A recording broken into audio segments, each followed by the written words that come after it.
Hi, it's Dr. Kim Marie, and I want to talk today about how depletion can result in self-sabotage. So first, I would like to point out it is an amazing, gorgeous day, and if you have a moment, go outside and spend 5 minutes and take some deep breaths and just allow yourself to really soak in this weather. If you are in a place where it is winter and you're having that glimpse of spring like we are in North Carolina, I know New York and New Jersey and different parts are having the same experience. Either way, breathing in the fresh air, and if you don't have time, I mean, especially speaking to you, you do it. Take 5 minutes. You have 5 minutes. Everyone does, and that's the mindset that gets us into depletion. Is when we don't think that we have enough time to make our well-being a priority, and when we don't do that, there's the way I see it is like there's this little child inside that is just feeling like they've been ignored. They're starving. They get barely the crumbs, and then eventually the heels go against the wall and we start to self-sabotage, and we do that by overindulging in food that doesn't make us feel good, in drinking, in some other kind of self-medicating, or we drown ourselves in front of the TV or gaming where we're not even present, we're not even enjoying life, we're not even in our body, we're not even experiencing feeling present and alive, right? So, and we say that we deserve it. That's the other piece, is like, well, I deserve it, I worked hard. But what we're deserving is something that's hurting us, right? So we do that thing like overeat, again, something that makes us feel bad, that our stomach hurts, that we feel bloated, that we don't feel sexy anymore, that we have heartburn, that it makes us groggy, or and all the substances that we think we deserve turn out that they don't really honor us, you know?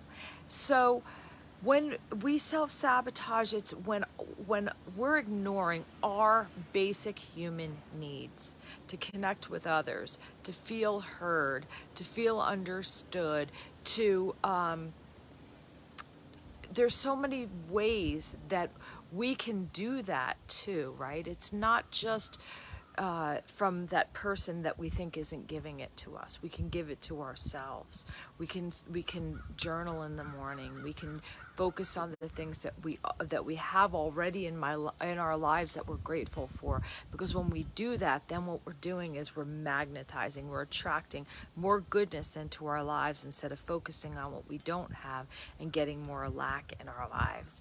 So focusing on the wins, the things that you do every day that you take for granted, that you ignore because you want to get to that next thing. You always have the carrot kind of dangling out in front of you, and rather than taking the time to celebrate that goal before going to the next one, we just kind of move the goal out. And that is a way that we set ourselves up to fail. We do. And I know this. And it's not the people, it's the people that are really high functioning people. Those are typically the people that turn to me. And like I said earlier, I call them the professional problem solvers. And it's funny because the name came when I started to think about what clients got attracted to working with me. It was people who wanted a holistic approach, who wanted to feel to be able to take advantage of what their body already gives them, which is the ability to heal. So to tap into the natural resources, right? And it's funny because I attract a lot of the medical community who don't want to use insurance, who don't want to be in the system, who don't want to be diagnosed with some kind of a disorder, when they know that it really is more about supplying your body, mind, and spirit what it needs to thrive. Because when we do that, then we don't self-sabotage. But high-functioning people tend to fall into the category of perfectionism. They hold a higher standard for themselves than they do for other people. and they're not really kind to themselves if they make a mistake. They're not really kind to themselves when they do really well. So it's taking that time to replenish. It's taking that time to prioritize, so that I'm getting bugs in my hair over here. Bugs are flying on me. It's taking the time to prioritize so that we don't self-sabotage.